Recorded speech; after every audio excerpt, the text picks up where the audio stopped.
if I can stop and realize I'm yelling at rice noodles and stop myself now and go, why am I so upset? And then talk to somebody who I love about it. And she's meanwhile not saying, she's not needling me. She knows I need a little bit of breath. I need some space. She knows I'm going to work at it. I'm going to figure it out. And I did. I can speak for myself, but I was still attributing fun, release. I work hard. I deserve this. All the shit with alcohol, even though alcohol was the thing that was making me just absolutely, it wasn't providing any of that stuff. But my mind was still like, but wait, this is still the solution. It's insane. Amazon knows I'm an alcoholic for sure. Yeah. No, my library is like, yeah, you can tell. What is your favorite thing about being sober? This. Yeah.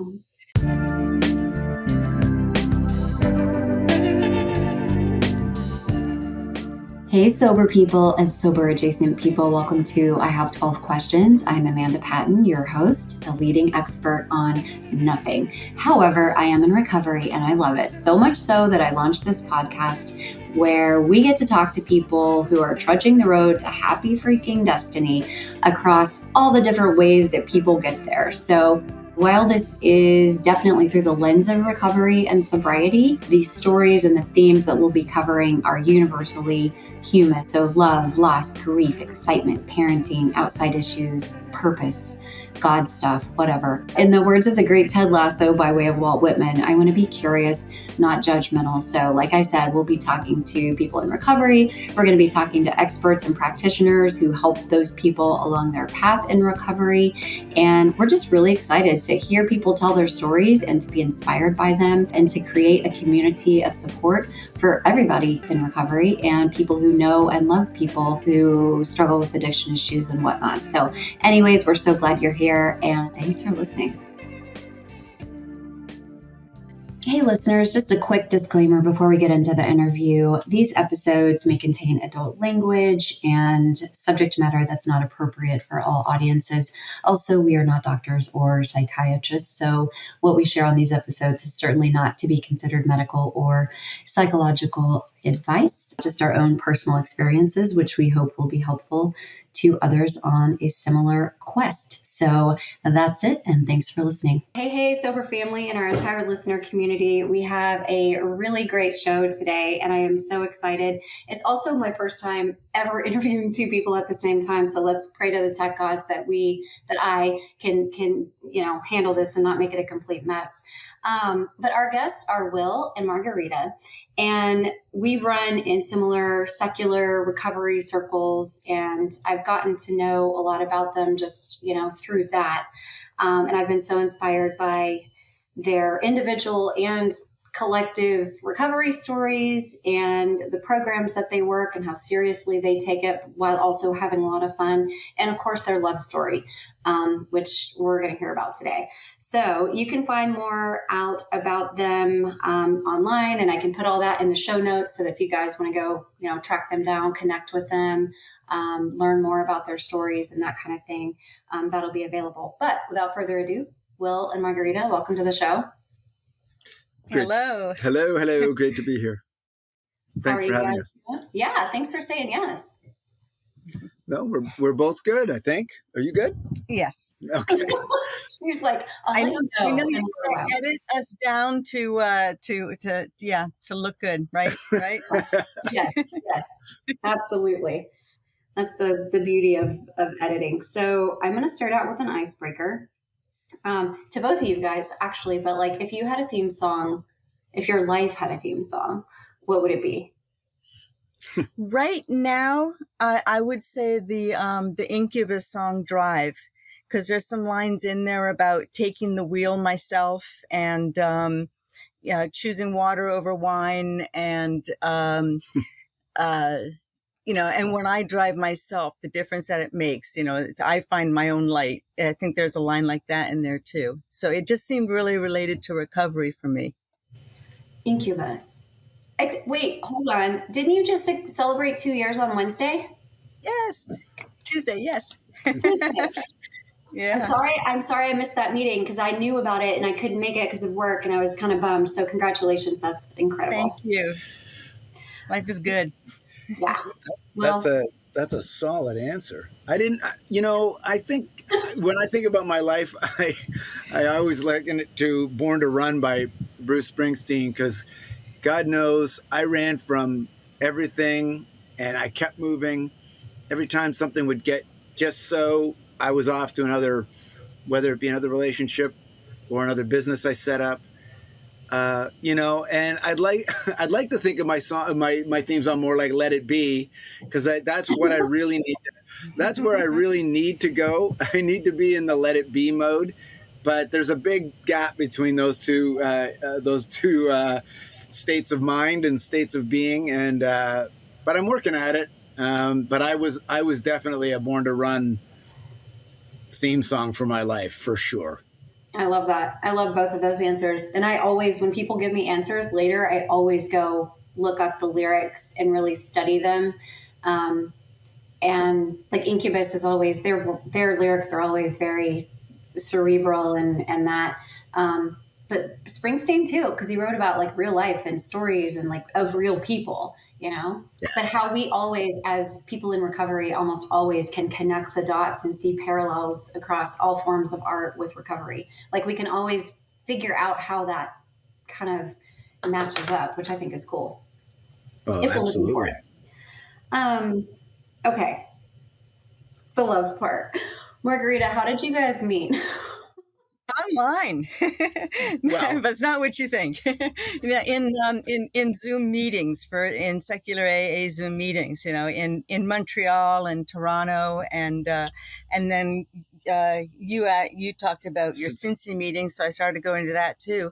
He reached out when he was going to be coming to Phoenix, where I was, and said he'd be in town. Do we want to get together for a coffee? So that's when we met in person for the first time, and I said, well, I'm going for a hike with my dog. You want to join us? And so he was up for that.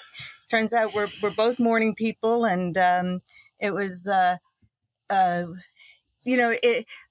I already knew from him in meetings, a lot about and how I could be open with them. And I'd never been so open before with people. And so we had really frank talk, and we did wind up having coffee because we did the hike, and then we went to breakfast, and then just, talking the whole time. And, the friendship part lasted about 2 weeks, and then it got romantic. Well, it's an interesting point, because I reach out often, as an itinerant, the way I've been over the last 6 years of my life now. I've been on the road a lot. I bought this old used RV that we're sitting in here 6 years ago and hit the road, and that's definitely part of my story. But whenever I'm anywhere, if I've been in a meeting now in the last 3 years on Zoom, I'll reach out and say, hey, how about a coffee? Very innocent. It was like, oh, it would be nice to meet Margarita in person. But we got out on that hike. And I mean, the fact that you were raised UU, who's UU? I joined the UU church in Cincinnati to be part of the Justice Committee. I was, I've long since been an atheist since I recovered fully from Catholicism. But to meet another UU on a hike in Phoenix, I was just gobsmacked. Oh, yeah. There are so many parallels with us. It's ridiculous. Our kids are all the same ages. I mean, and I was going to say that, we're hoping to visit. You're in Austin, right? We're hoping to make a trip out that includes Austin and meet you. Oh, shoot. What was I going to say? But we'll be two sober vegan atheists driving an electric car with a Bernie Sanders bumper sticker on it through Texas. We'll do that. You have no idea how much we don't fit in down here in certain spots. But who cares, right? Like people are pretty chill and for the most part. But and when you say UU, just for the listeners, you're talking about Unitarian Universalist, correct? Okay. Yeah. Yes, the ones, don't mess with them. Yeah. They'll burn a mark on your lawn. Yeah.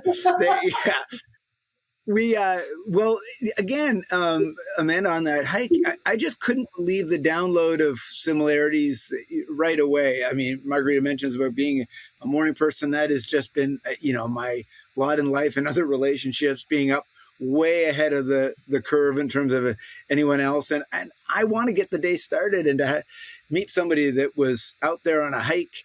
We went to a beautiful Papago. Was it Papago in Phoenix? What a great way to start a friendship that, quickly turned romantic. That's so awesome. That's just, I did have I love it. I had the opportunity, actually. There was something, I was going to Florida the very next week for a Step 11 retreat in Naples that was already in place. So it just so happened, I said to Margarita on that first meetup, hey, maybe we can have dinner. I'm flying out of Phoenix the next week. And she said, oh, that'd be nice. And on the way to the dinner, her son called and said, oh, the car's broken down, or she was supposed to be lent a car. And I was just going to park at the airport. I said, well, use my car. And she was like, can't use your car. We barely know each other. You don't want to be driving your car. Of course, I'm thinking in my head, well, she'd have to pick me up from the airport. But in any event, So we had a meetup. We had the opportunity to meet up right away again, and that really And I got to go on the camping trip with my son. Yeah. So it all worked out. That's awesome. I love that. And it's crazy how many parallels we have with, not only from the big subjects like, recovery and politics and, and religion and, outlooks like that, but little things like, we're the same age. Our kids are all the same age. There's so much to list, Yeah. It's just like the timing, the fundamentals, the core, but also the timing and the kids and all that. And like the older I get, my list is it's just getting more and more and more specific, and like ever finding anyone who has even 80% of that stuff. But when it's meant to happen and when you're ready, and whether you think it's a God shot or a complete coincidence or being in the right place at the right time or whatever, right? And like it just works. Yeah. I think that if I hadn't been, there was, Margarita was only 5+ months into her recovery at that point, and we'll talk about that, I suppose, too, but I was 20+ years, and, there were some considerations there, but I'd certainly been through my fair share of, situations and relationships now that to your point, I knew what I needed in a relationship to allow somebody in at this point in my recovery without jeopardizing anything that I'd worked to that point, and I'd come out of a relationship just prior to that was a little bit toxic around my recovery that I extricated myself. So I certainly wasn't looking for anything because God shot or not, when it is served up it's right in front of you, you can't ignore it. It was too obvious. I'd had like 3 or 4 years where I'd totally sworn off getting into a relationship. I said my man finder muscle doesn't work. I couldn't pick them right. So I just but the timing was amazing too, both in recovery and if we'd met 6 months earlier, it would not have worked. But what's cool too is even the mundane stuff. The day-to-day stuff, like we leave the toilet seat the same way. Absolutely. That matters. Very key. And to finish that point about the pandemic, the pandemic was so horrible on so many fronts, but goodness, for us, we wouldn't be sitting here without it. It just wouldn't have happened. It's an amazing counterbalance, or whatever you want to call it, to this whole experience. The recovery community that I've met and gotten tight with, I was in a meeting on Wednesday night out of Cincinnati, and Penny, who's 55+ years of sobriety, comes to that meeting, and we had a little moment before the meeting, and I'm sitting there and I'm just talking. I'm looking Penny right in the eyes. I said, Penny, I love you, and I would not have known you without Zoom. And she said, I feel the exact same way. And that just, like, my heart just jumps. I am just overwhelmed by the reality that has come to be because of what we had to all pivot. God, it's so true. Okay. In the interest of time, typically, you guys know people kind of distill it down to like key points or whatever. But from each of you, I would really like to hear, what it looked like when you were there at where you got to the gift of desperation, or, that final impetus or whatever. Just kind of walk us through, where you were when you decided to get sober. I had just retired. And I saw the example of how my mom's retirement was so awesome. She was Unitarian. She was really into volunteering, and I just really admired what she did with retirement. But I had been really drinking heavily for about 15 years, I guess, and it just progressed into total take over my life. I wasn't, let's see, let me back up a little bit. Okay. When I was a kid, I abused alcohol and drugs for a little while, but then in my 30s, not until my 40s, that's when I started, getting into getting into trouble with alcohol and drugs. But, I don't know. Can we back up and you go first and then I'll go? The brain is all over the place. No, that's a big question. Sure.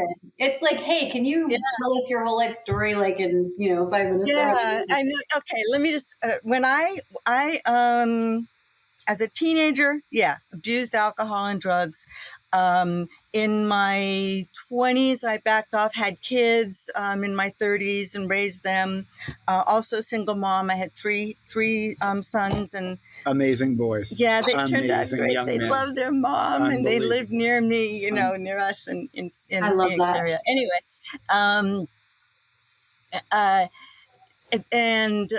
but then I got into relationships with people who were using alcohol and drugs and whatnot. I went from bodybuilding to drinking, and with the same kind of dedication. Yeah, and cocaine, and that the cocaine probably lasted about 10 years, and that I got out of because I got afraid of what was being mixed in it. So lucky for the fentanyl fright. Yeah. But when I was getting, the gift of desperation, I was just so physically sick all the time, and I just, I even though I just thrown up, I would go get a drink, and just be telling myself like, oh, you fucking miserable piece of worthless shit, and just, and drink it. You're so stupid. You shouldn't be doing this, and just drink it. And then, my voice to myself is just horrible. So I guess my gift of desperation, the low was an emotional bottom. I knew I wasn't going to take my life because, I have grandkids. I've got my loving, kids, sons and friends, and I wasn't going to do that to anybody. And I've lived through relative suicides, and and I know what it does to the people around them, but I was not happy when I woke up in the morning. It's like, oh, another day. And how long before I'm going to, succumb to the bottle in the closet, and, but I had, it was a mixture of how am I going to stop punishing myself, but also like, what the hell is life going to be like in a world with zero alcohol? Like, what kind of fulfilling life would it be? And it's just amazed me how much better, how much more rich, how much fuller, how much being in the program too has helped with how I form relationships, and not shallow. It's once upon a time, happily ever after. I love that. In the way, it wasn't enriching. getting in the way. And I love how we all say, oh my God, how is life going to be without alcohol and drugs? It's going to be so boring. It's not going to be fulfilling, blah, blah, blah. But meanwhile, we are not having fun anymore. We are not fulfilled. We're pretty much alone, probably. It's like we're still, I can speak for myself, but I was still attributing fun, release. I work hard. I deserve this, all the shit with alcohol, even though alcohol was the thing that was making me just absolutely, it wasn't providing any of that stuff. But my mind was still like, but wait, this is still the solution. It's insane. But it was the relief, right? The comfort, the escape. Like that's what I was scared to not have. And you explained it beautifully of how that feels and how we talk to ourselves and how we intellectually know we shouldn't be doing it. And yet there we are, just like, oof, that's powerful. Yeah. I stopped drinking like Margarita talks about, I abused it in my teens. I found that I was a 15-year-old scared boy and started drinking to assuage feelings of insecurity around girls and tests and everything else, a few other phobias I had by that point. And then I got into the ad industry at 20 years of age. And if there's an industry like geared towards overindulgence in the 80s, the cocaine and the everybody was overindulging and imbibing. And I come from an alcoholic family, although I was raised very lovingly, and my dad was a high functioning alcoholic, as was my uncle and two grandfathers. So I knew by the time I was a 20-year-old, 25-year-old man, I knew what alcoholism looked like in a very high-functioning way. And that was what I related to. But it was always just something that I spent, it was part of my life as like it seemed like it was part of everybody's until it wasn't. Until I got into my 30s, I was running a few companies. I had 3 kids by this point. And I realized that I couldn't drink every day, not like what Margarita's talking about and a lot of people, because if I did, everything would be gone. And I knew the consequences of that were too high. But I was thinking about drinking every day. I was planning to drink 3 days a week to black out. I knew when I could drink, and God damn it, I was going to drink so hard, and I did for a couple of years. And then I decided that the consequences were coming way too close to home, way too close to my businesses. So I stopped drinking. But I had no interest in going into any recovery program. I thought AA was a cult, and unfortunately spent 14 years as a miserable dry drunk, somehow not drinking. But I got to say, Amanda, those were actually the worst years of my life, because the drinking, at least I was not the angry, raging. Things got thrown. People suffered PTSD during the years that I was a dry drunk, because I didn't have any understanding of what was wrong with me. I didn't have any medicine like alcohol to give me any relief.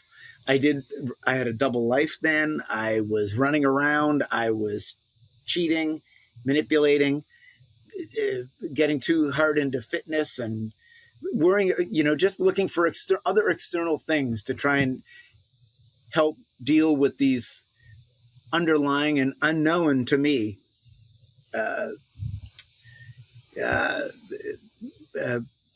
triggers, I guess, and anxieties and insecurities. And then it was finally enough. I was in the middle of a second marriage. It was tanking. And I was encouraged to go check out this thing called AA, which of course I knew about. My dad was still slipping and sliding in and out of relapsing. And I'd been to cognitive behavioral therapy. I'd been into marriage counseling. Nothing was sticking. And I get into a room full of other alcoholics, and I hear the beginnings of the shares, and it was traditional AA. And I went, wow, why have I been avoiding this thing for so long? These people are telling stories that I can actually relate to. And I was desperate to save a marriage and stop. My family was starting to get alienated away from me. My business partners, people were starting to distance themselves from me because of my behavior. My kids, very problematic. At a certain point, my son was a drug dealer. At this point, lots of things were starting to derail on me that were very, very dear to me. And that was desperate to me. That was enough to say, okay, try this AA thing. Maybe it's going to work. And Best decision I ever made. Best decision I ever made in my entire life was checking this thing out. Wow. I put it off for years too because I thought it was religious. Because my brother is Christian and he's been in the program since he was a teen, and I just by chance Googled agnostic AA and found it and started going to meetings. It took me about a week or so going to meetings on Zoom. It was during the pandemic. I'm a Zoom baby, to even stop drinking. But yeah, now it's been 2 years. That's crazy. I just love the shares and like the progressive nature of it, but also that when you remove the substances, it doesn't deal with the root and the shit that was driving the behavior in the first place. And now you don't even have your anesthesia. So like that dry drunk time is like the worst for us and for everyone around us, and it's like, Margarita, like you too, you dabbled when you were younger and then you had to be an adult and do adult things, but it was dormant. It was going to come back because when we don't address whatever the hell is going on, which I never understood that. I was like, no, either drink or don't drink. It has nothing to do with just don't do it. I had no idea what this thing really was about. And now I'm just 10 years in, I'm finally just starting to understand like, oh, these patterns. Yeah. Well, for me, I've had the benefit of knowing him and hearing his story about being a dry drunk to understand that there's more to it than not drinking. I totally convinced myself that taking away, I won't drink, and people were applauding that. I got all kinds of kudos, even from my mom, who was living with my dad, who was slipping and sliding. She thought, well, good for you. I wish that. But in the meantime, it just got worse and worse and worse. And by the time my first meeting was middle of February 2015. By the time it was 2011 through 2015, those were the worst years of my life. By far the worst years of my life, those 4 or 5 years. And for the people around me. Yeah. I can guarantee you that. So, and there wasn't a drop of alcohol. Yeah. And even now in meetings I share when I'm talking to sponsees or other people or whatever, and it's like, I don't need drugs or alcohol to screw up my life. Like I am fully capable of doing that, even in recovery. Working a program, like I still, I pick guys that are, it's just, and I think all of us to some extent, we just want to be fixed. I'm going to do this thing and then I'm going to be better. And now I'm going to react to life like a normal person. No, that never happened for me. And but I'm aware now of my patterns. And instead of engaging in things that I know are unhealthy for me, I just don't do it. But it's so bizarre to me that we can still have those feelings of isolation or shame or like that negative self-talk that you were talking about, Margarita, like long after the substances and all that, because it comes from places that are deep, and it takes a lot of time to like excavate that stuff and deal with it. But one of the things, so I'm going to go back and forth on questions, but you guys can feel free to jump in and answer and do whatever. But one of the things we have in common is our obsession with fitness and nutrition. And Margarita, I don't know you as well or know as much about you. Will, I know your stuff because of Fitness Sherpa. And like, of course, I've stalked you online and I've kind of know your presence. But Margarita, it sounds like you're very similar in the way that you eat and live your lifestyle and all of that. So I wanted you to talk a little bit about Fitness Sherpa and like how it's affected or supported or influenced your recovery life. But also the obsessive nature that we have with things. And, I can do that with work or with a relationship, with working out, with anything, basically anything. Give me anything. I'll do it too much, right? Until I get spiritually sick, emotionally sick, and then I'll have to dial it back. But talk to me about how it helps you, but also how you have to be careful to not cross that line. Yeah, for a period of time there. I mean, I started into fitness on my own back in the 90s when I, stopped. I haven't eaten red meat for 30 years and pork or anything like that.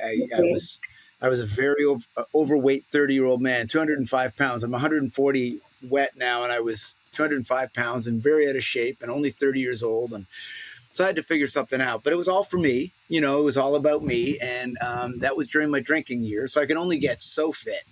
But once I took the drink away, I could get really fit. Yeah. I could get shredded fit. I could get, ooh, look at the way I'm feeling and looking now. And I feel, again, going to the outside, looking for external satisfaction and whatnot, and thinking that's going to make me feel better. And then, but again, it was all self-centered. It was all self-motivated. It was all ego. It was all me. So I get into the program in 2015, and it didn't take me very long. I was a slow grow in AA, but one thing that occurred to me right away was that this program was about making myself available and helping others and getting out, outside of my own self-interest. And here, by this point, I had a lot of learning. I'd done a lot of reading. I'd done a lot of practice on my fitness. So I decided for myself at first, maybe I should just get certified in strength conditioning and group fitness. I didn't get my personal training. I thought about it. I ended up getting my RYT 200 yoga. But the idea was I was going to get this information, and then I was just going to start to think about being a fit. I wanted to be a guide. What are we as a sponsor? Or what are we? Well, we're kind of guides. So the idea of being a Sherpa in fitness really appealed to me, and I just wanted to start helping others. Well, I got found out at a rec center where I lived in Cincinnati. They realized I had certification, and they asked me to teach. I thought, well, that'd be interesting. And here's what clicked. Here's what changed for me and how it relates to my program. I think of recovery and I think about wellness and healthy habits kind of in the same way. My recovery is the daily practice of sustainable, healthy habits. That's what my recovery is. I need to put a daily practice together of healthy habits. And I need to do it and start to do that every day. And for me, a life of wellness is the same thing. I need to plan to live well. And that takes, if I'm planning more meetings in the week than I'm not, I'm going to plan more times I'm going to be active in a week than I'm not. If I'm nourishing myself with, 8 hours of sleep and hydration and good nutrition, I'm going to nourish myself in my recovery with reading and podcasts and reflecting and meditation and reaching out. And then I'm going to make myself available to others. So there's such a parallel for me in the way I can practice my life of wellness and my life of recovery. And then what do we do in the 12th step? Well, I get to share it with my experience. And so I did teach. I taught in Cincinnati. I've taught in Yuma. I taught online during the pandemic. I'm not teaching currently, but I always feel like I'm, a human in recovery and a fitness Sherpa at all times, kind of in parallel path. Somebody can call me 1 minute. I'll be on a call talking to a sponsee about a resentment. And the next thing I know, I'll have somebody be calling me and asking me, okay, what do you mean planning your sleep? What are you talking about when you talk about planning your sleep? And I'll talk to them about the steps of how I prepare my day every day about sleeping. It's conscious living to me. Yeah. Recovery and healthy living. This is living mindfully and consciously. I don't see a difference between the two. I just get to share it a little differently depending on who my audience is. But that's what Fitness Sherpa means to me. That's so awesome.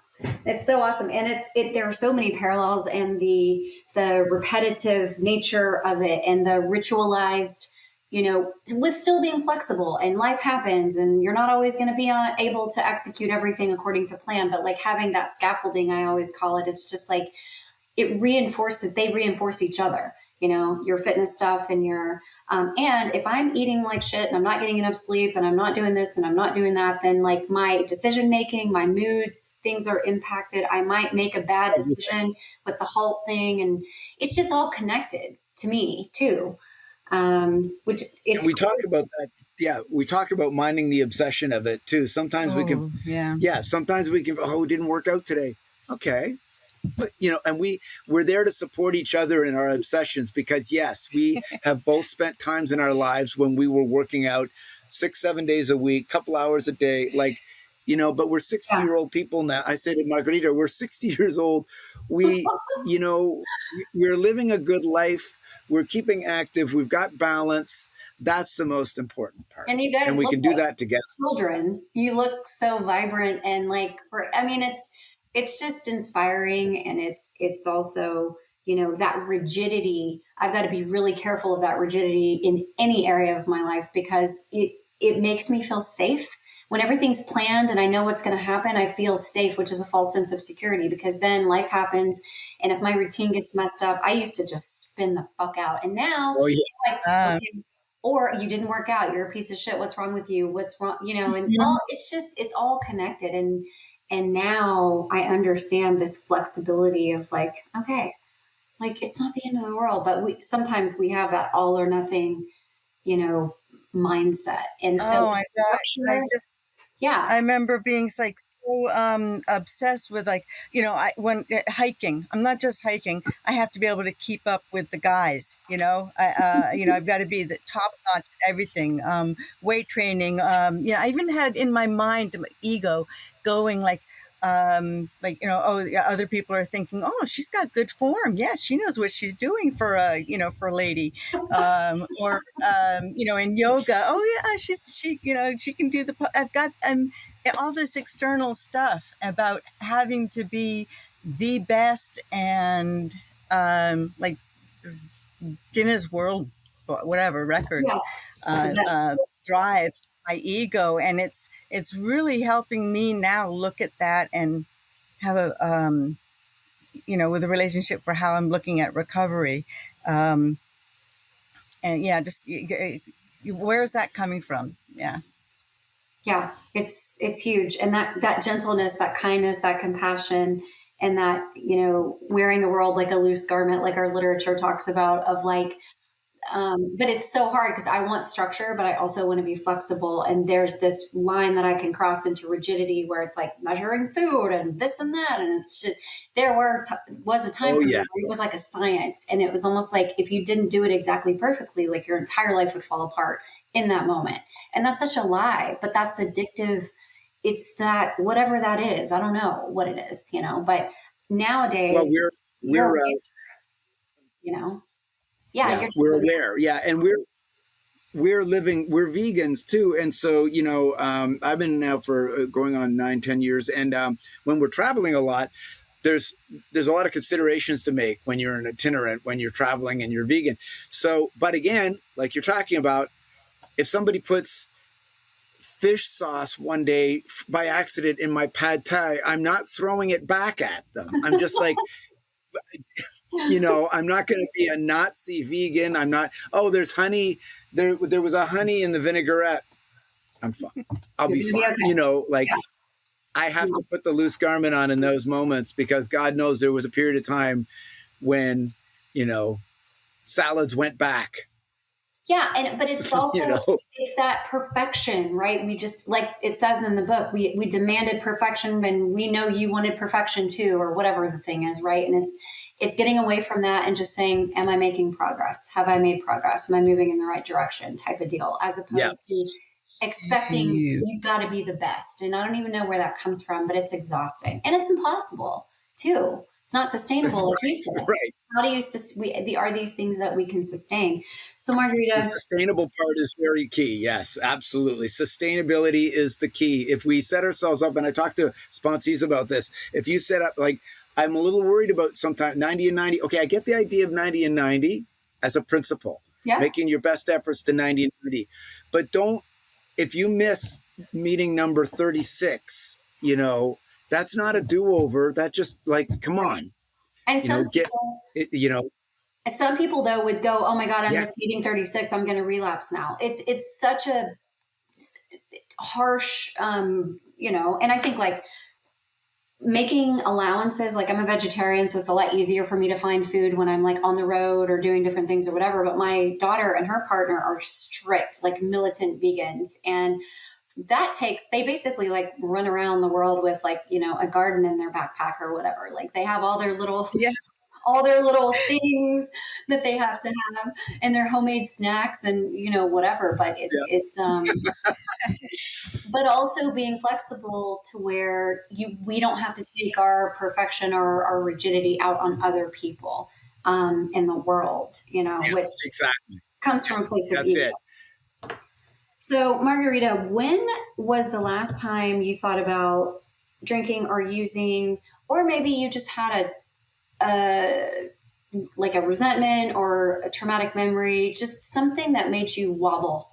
And what did you do? Just walk us through kind of what you did. What tools did you apply? What did you do in the moment to get to the other side of it? Well, when I see alcohol, I still see danger. I mean, I think that shit's dangerous. I'm afraid of it. It's fear. Yeah, I'm afraid of it because of everything I'd lose. But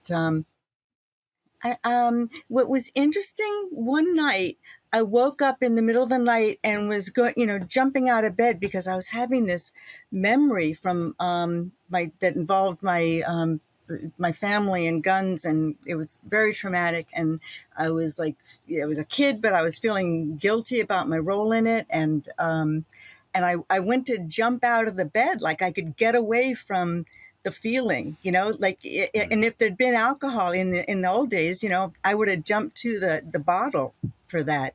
But it was just a huge light went on in my head about how I would just avoid the negative feelings and not confront them. And I didn't even know what that even begin to know what that would mean. But I woke up Will and talked to him about it, and I just, oh yeah, it's not your fault. You were a kid. You didn't know that was, yeah. So it, yeah, that was huge, just to see the way my brain went, this addict's brain went to jumping out of bed, try to get away from what's inside of my head. It's crazy. Yeah. To run. Yeah. Yeah. That's what our addictions are, is a way of running, right? We can't physically escape ourselves. So we pick up something to make it stop or turn it down at least, or something. So instead you looked up your partner, you talked about it, you saw it for what it was. Yeah. And in the past, I didn't share with people a lot of the traumas and things that I'd been through, some assaults and different types of violence. But when I in those first 2 weeks that we met, I did share that with him, and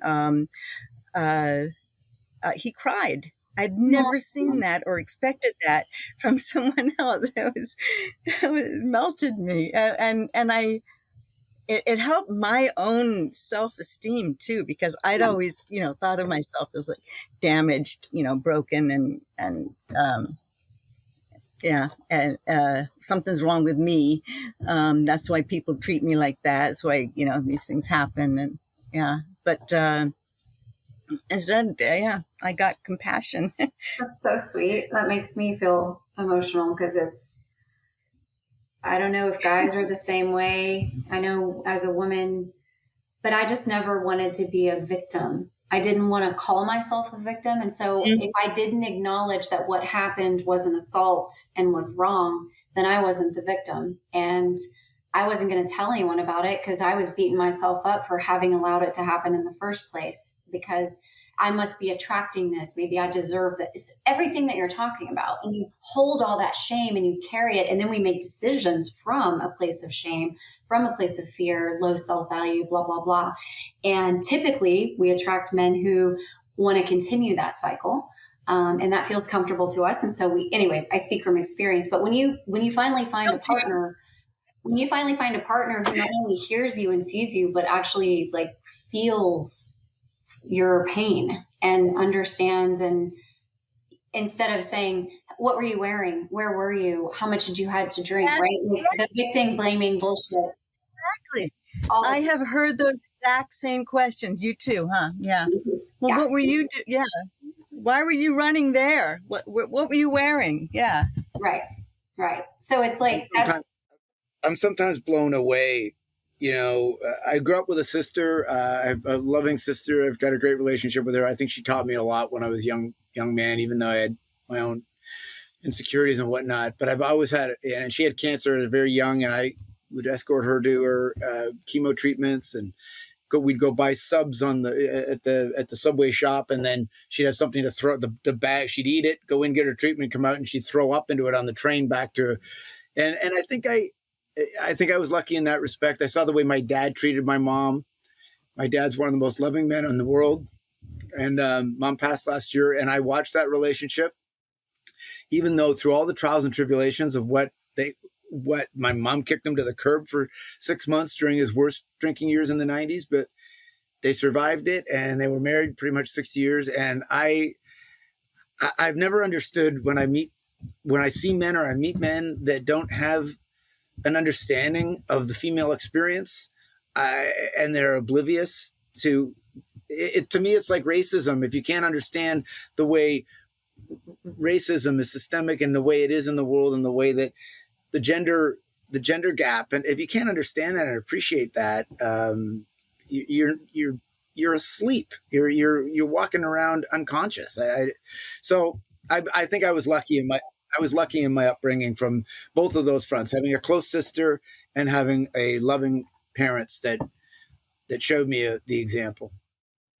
Yeah, I had a lot of angry men in my history, and I worry about my boys seeing what I tolerated from people, and now that they're the age to be in relationships, and yeah, they're marvelous though.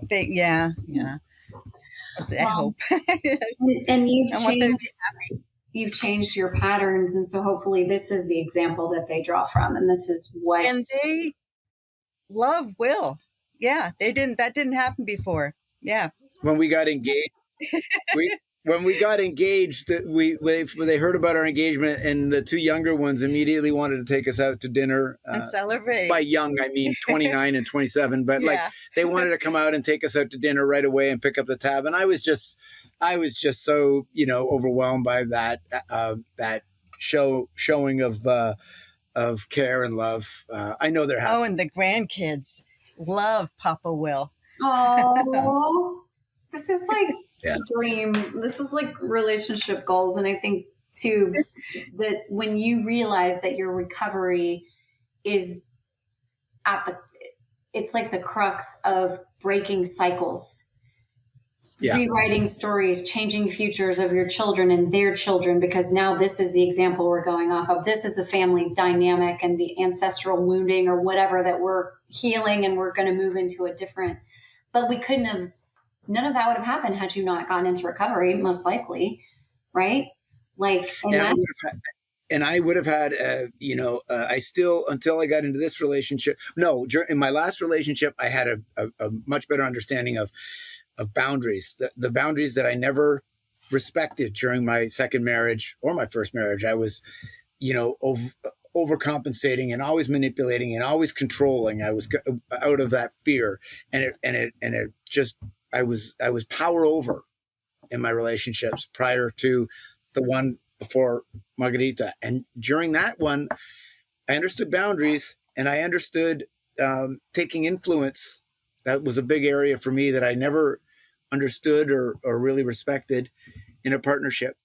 But I was in a relationship that was imbalanced. There was some threats to my own sobriety in it, and I needed to be able to walk away from that. So, without the recovery thread that you talked about, Amanda, it for us, and I've never had a life partner and a recovery partner enmeshed. I mean, this is like the championship. This is the goal. It doesn't get any better than that. So wow. Yeah, because that's one of my big things is like the pool is small enough, in my age with the conditions that I have or the worldview. There's some certain deal breakers, and there's some certain where I live in Texas. The pool is pretty small out here, let me tell you. But then on top of that, I would love for them to be in recovery, because if you don't respect my program and what I need to do to take care of myself in that way, I cannot be in a relationship with you. And that goes And for friends, family members. I don't care who you are. Like, this will always be number one. And that's what I experienced in my last relationship. yeah, I was upping my meetings and they were taking issue with it. And I said, that I'm sorry, that's a deal breaker. yeah, So I totally appreciate that. yeah. It's Because a it's like, big deal. Yeah. That, you don't want to see what happens when I don't go to meetings and yeah. I start drinking again. You won't like me when I get angry, as the Hulk said. Yeah. You're Yeah. not gonna you're not gonna like that. So my next question is, like, we hear in the rooms all the time, like, if you really want to know what your character defects are, insecurities, resentments, childhood wounds, whatever, like, get into a relationship. Like, it will Yeah. reveal, it will unearth all the stuff. And it's there for a reason, for us to work through, for us to acknowledge, for us to help someone else heal while they're helping us heal, whatever. But like, how do how do you apply the tools of the program, if you do? I'm sure you do, to your relationship, and like, how does it help you work through conflict, hear each other's perspective even though you may not agree, like, the tough stuff that comes up in relationships? How does the program influence that? Honesty. Honesty is like a huge, huge difference for me. I was always, secretive. I wouldn't rock the boat. I wouldn't share. I'd be embarrassed to share my feelings. And I like, you remember the other night we were watching a movie, I was holding it in. It was making me want to cry. And I finally, at the end of it, I let loose, and I bawled in his arms. And I said, it's such a habit of mine to hold the feelings back. And yeah, I don't know why, but no, I now I'll speak up if if I feel uncomfortable about something. I'm why live fearing what might happen, and instead confront it, and it wasn't anything to worry about anyway. Yeah. I've lived through many, many troubles, most of which didn't happen. Never happened. Yeah. I think that's Twain, isn't it? Twain, yes. I think that's a great start. I mean, without the authentic honesty, and the rigorous honesty, as the book, as How It Works says, that we need to apply to our recovery. If you can't apply that to a relationship, it's doomed. It's absolutely doomed. So you start with being your authentic self, flaws and all, vulnerabilities. You got to be able to be like, just bare naked with who you are. And I divulged so much of, my past, and, the areas in which I'd had concerns that, that I'd fucked up in my relationships, areas that I felt were not working for me in my last relationship. So I didn't want Margarita to go into this relationship with, with any blind, like, I wanted her to know what she was getting into. And I still have, my Achilles heel, Amanda. I think, your personality and my personality, we're, hyper overcompensators, I think. I'm not a procrastinator. I've never been somebody who's like, been afraid to attack or, get into something. I'm the exact opposite. I'm showing people that I've got this all the time. Well, what happens is that sometimes brings up some of my old insecurities. And just last week, I was giving shit to the rice noodles, just doing what rice noodles do, getting too sticky on my pans and, and on my colander as I'm trying to rinse them. And they're falling on the floor because they're sticky. And I'm realizing I'm upset with rice noodles. And Margarita's at another part in the RV, and she's just giving me space, just letting me decompress and make acting like a complete ass over the rice noodles. And then finally I stopped and I turned to her and I said, I'm sorry I'm being such an asshole right now.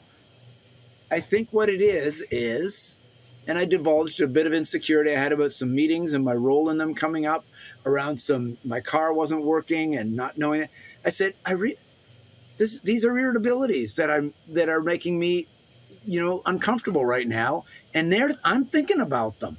And I didn't, until I had these tools, I had no idea that that's what I was doing all the time. I had no idea that they were then affecting and making these behaviors, building up and then having these explosions happen. And then I've got worse consequences, just like a big old blackout drunk.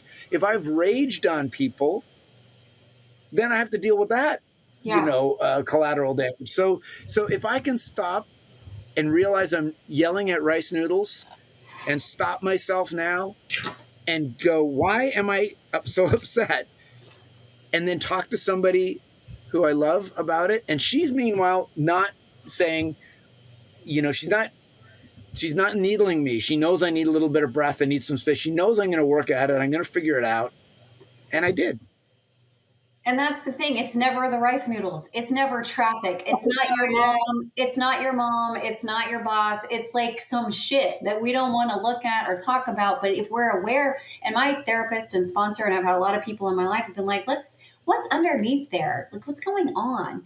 And my original I have to admit that I'm a little nervous. Something's going on. And that's a vulnerability, right? And like, and I know it's not it's not you. It's not going to help if I tell him what he's doing. He's got to figure it out for himself. Right. She gives me that space and grace to let me sort this. And then I have to be vulnerable and be honest and admit I'm nervous and scared. But he does that every time. He, if he has any misstep, he catches himself. Yeah. So I trust that you're going to do that. So I can just be patient. It's such a big deal. I'm not a procrastinator, but I am patient. I don't know how you explain that, but I am a patient person.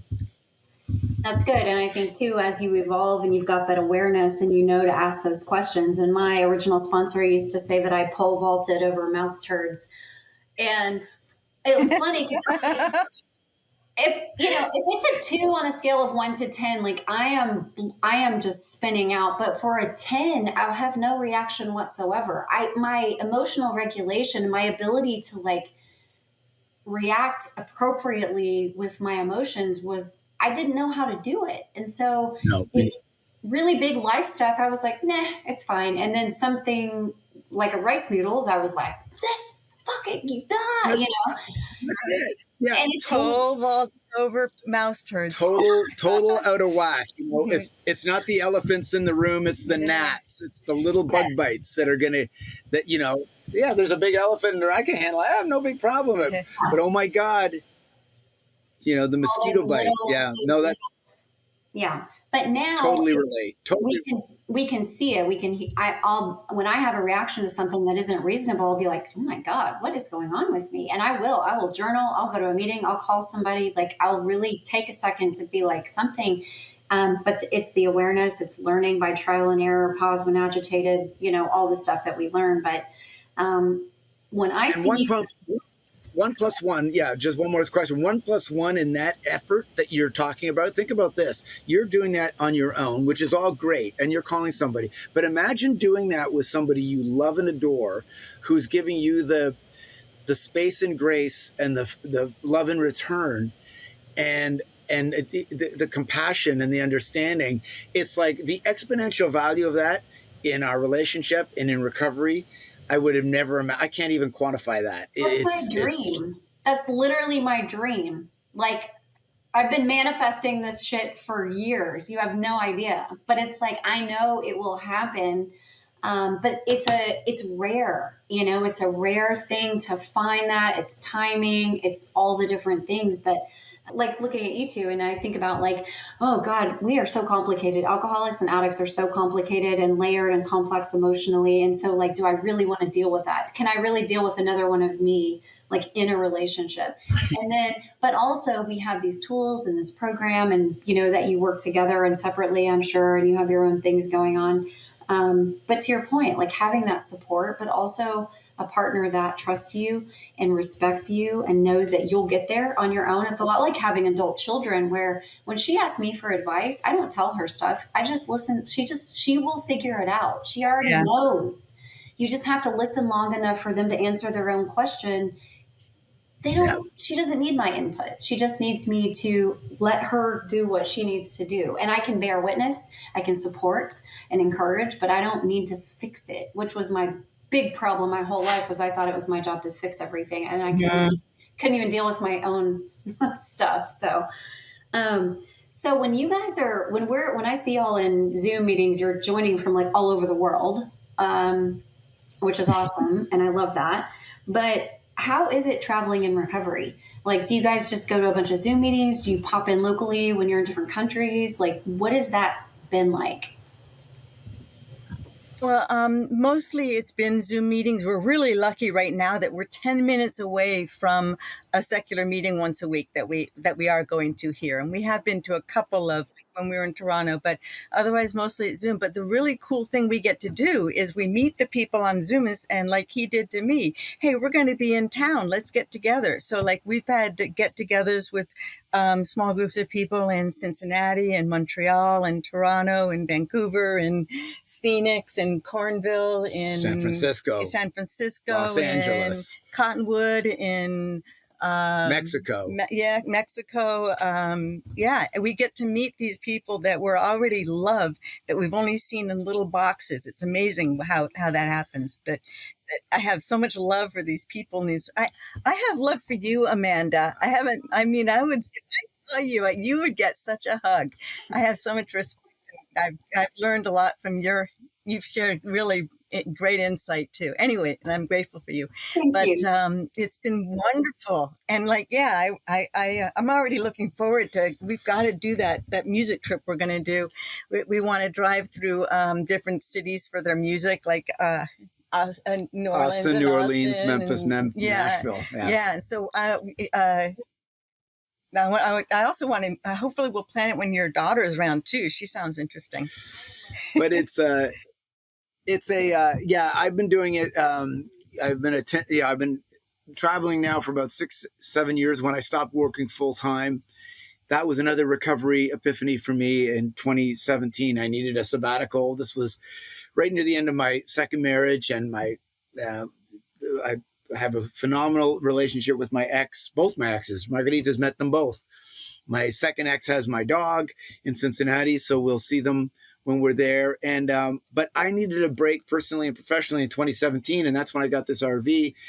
And my program really took off. This was a couple of years in, where there was no Zoom, but we know where the where and whens are, and I could figure out where local meetings were. And I went to meetings in the most obscure place. I traveled across the continent for 6 months, through Canada, through the United States, all across it. I couldn't believe the variety of meetings, and yet the similarities in so many, the wonderful people I met.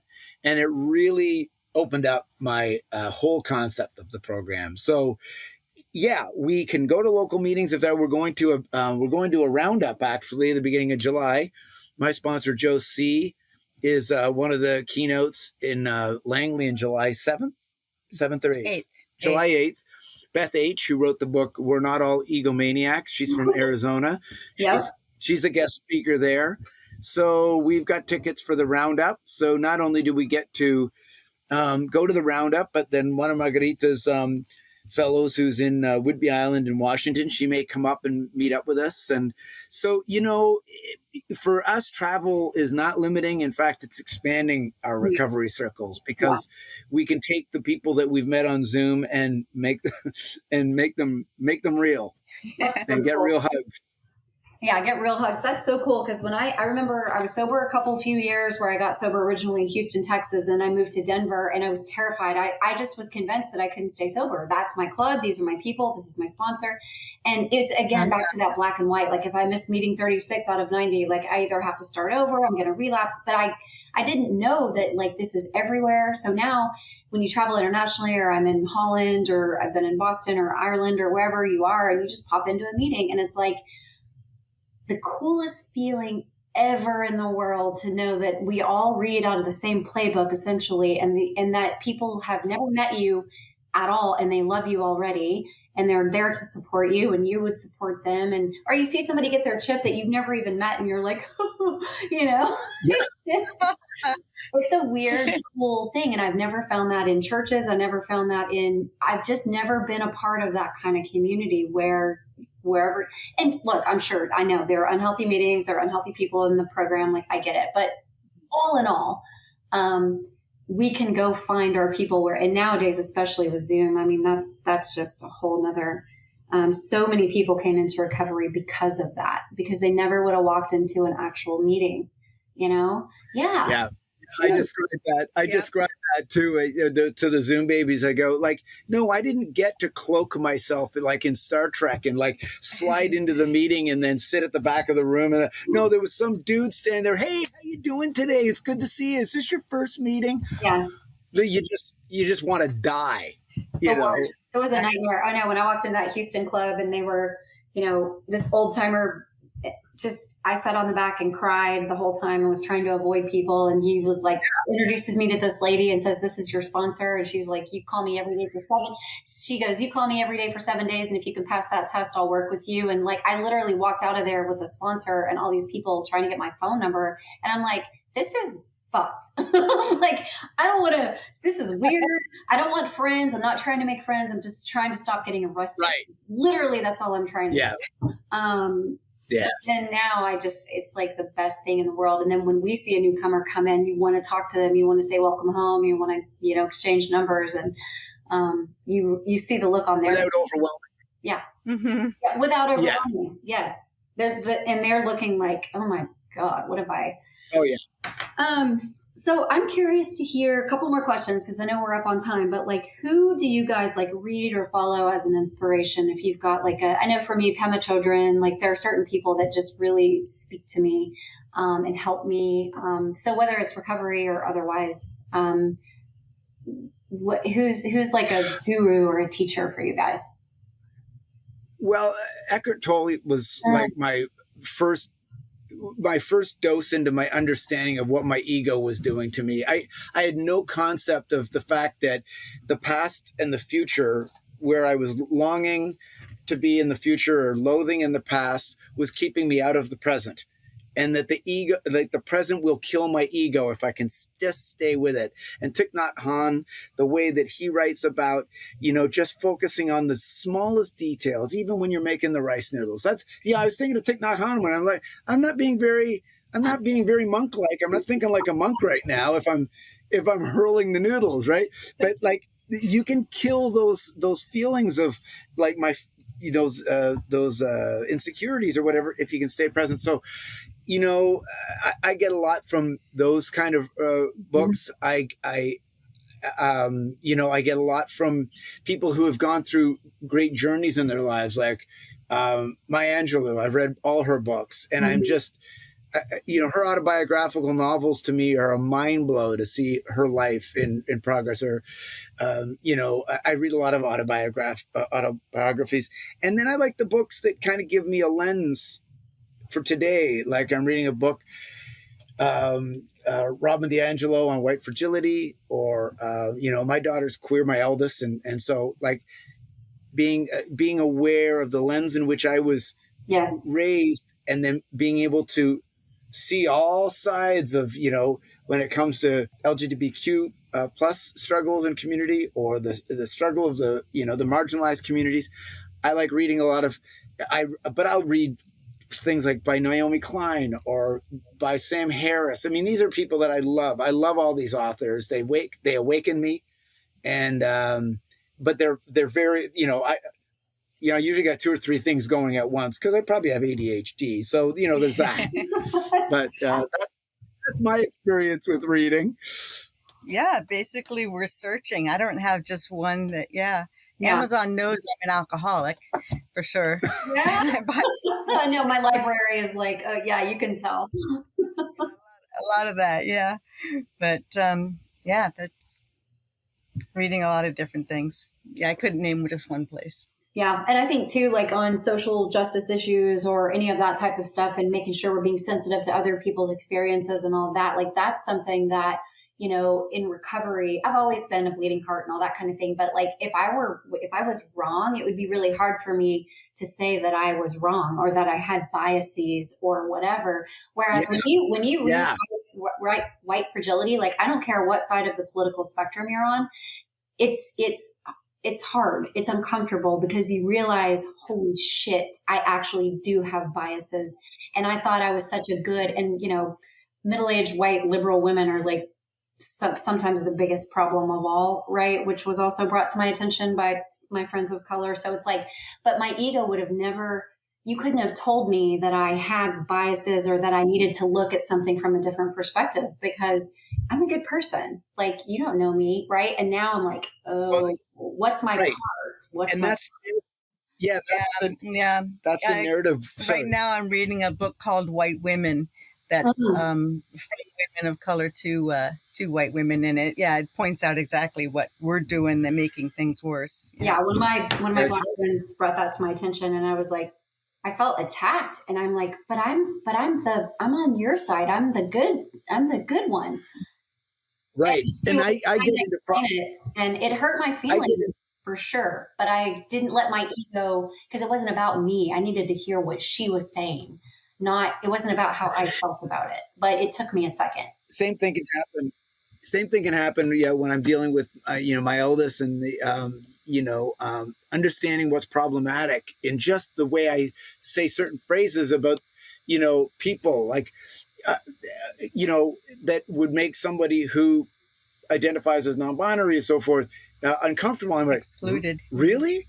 Oh, okay. Mm-hmm. I never would have thought that, and to your point, I can get a little defensive on that, especially when it's coming from my child, kind of dressing me down a little bit. But then at the same time I go, yeah, but they're living and breathing in this community. Why wouldn't I take their point of view, as seriously as they should? I mean, because if that's what they're asking of me, then I need to respect that. And I need to, and to your, I gotta take a think on that. What else have I been doing or saying that might be problematic in those areas? But I'm all about it. I'm not one of those old guys that's like, I'm not going to use they, them, there. Are you kidding? Yeah. Are you really kidding me right now? What, it's so precious to you that so I have issues with those zero sum black and white binary thinking people that give no room for, contemplative deliberation and compassion around issues that they don't know enough about, or they think they know a lot about, and just see the other side of it. You've got to open yourselves up. We had to do that in our recovery. How the hell else did we do an inventory? Yeah. So I think it comes full circle for me around these other issues, justice issues and social issues, that I have to apply those principles in all my affairs, right? So that's what I'm trying to do. That's exactly right. And like when my daughter has corrected me on things or let me know, like, hey, by the way, we don't say that anymore. Mom, you can't really say that anymore. And I was like, why? Why can't you say powwow? What's wrong with having a powwow at work? Yeah, or I would say, and she was like, no, it's because it's disrespectful to, and of course my old self would have been like, well, I'm the parent and like it, but now I'm like, holy shit, you're right. Oh my gosh. And it's appropriation of another culture. Right. Yeah. Or when people don't talk about, want to talk about race and this and that, or it's, always some old white guy who refuses to admit that racism is still a thing, or some old dude who wants to talk to me about my reproductive rights and my uterus. And it's like, sir, pull up a chair. Let's have a talk. Shut the. But like, I can get real worked up about that stuff. And I know that's not healthy for me either. So I try to stay in my own lane, but I've always wanted to like be an advocate for myself and for other people, especially, the two biggest lessons. Yeah, the two biggest lessons I think I've taken from these last few years, especially around these areas, is I could be wrong and I don't know. Yeah. Being able to say that. And if I can admit that truthfully, I could be, I might have this whole thing. Then I am going to be better for it. I'm going to learn more. I'm going to have, my mind's going to be more open to new understanding, and that will then help me in everything I do. So I don't mind now being wrong. God, Absolutely. I never wanted to be wrong. No, absolutely. And I think too that, in Texas, we just say bless your heart, which is a nice way of saying fuck you. And this old timer in AA in Houston, he used to say that when you're listening to somebody talk and you just vehemently disagree with them, all you have to do is just say you could be right. It's just more that don't engage, don't take the bait. You don't have to be right. You don't have to. You're not going to convert that person. They're not going to convert you. But my ego, sometimes I just, you just want to say I'm going to win this argument. Win. For no reason. Okay. Yeah. Last question. What is your favorite thing about being sober? This. Yeah. The relationships. Yeah. There's so much deeper. Yeah. I would say there's another caveat to that too. I don't think I would have been able to have been in the position again to be ready for Margarita and be ready if I didn't have an understanding of, I still do some part-time in advertising and whatnot. And one thing I was talking about earlier in terms of Fitness Sherpa, everything that I do in my business career is transactional. Mm-hmm. It's just trading time for money and services, time for services. Everything I do in wellness and everything I do in recovery is transformational. It's my legacy is not about a company I built or a money. It's about, did I matter? Did I have any purpose in my time here? Did I make a difference to anybody's lives? Because if all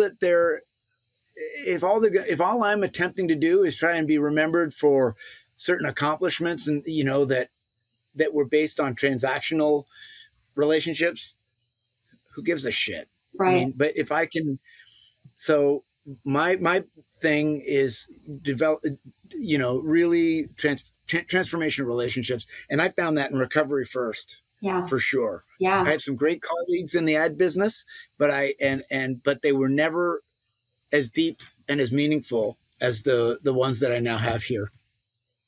That's awesome. And I think when we are ready, we attract that partnership that we are meant to be in. And that's same for friendships and all kinds of different relationships that we have with people and animals and this and that and whatever, but particularly that life partner. And when I look at my list of what I would love to see in my partner, I have to make sure that I have those, that I am that, do I have this to offer? Do I bring these things to the table instead of wanting someone else to bring, which is what I used to want, right? I want you to be like this. I'm just going to be however I want to be. So, good luck with that.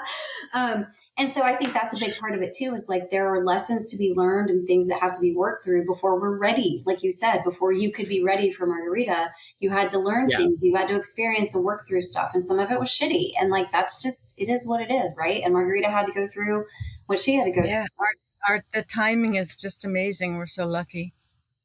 Well, I think you deserve it. I think you have very good karma, and it finally just came back around, Thank you. Well, I'm gonna wrap it up here, but I cannot thank you guys enough. I love seeing y'all in meetings and hearing your shares, and I can't wait to see the rest of this love story unfold. And I better get an invitation to the wedding, is all I have to say. Yes, you will. We have our recovery list growing, but I just want to thank you first off for your service. This podcast is amazing.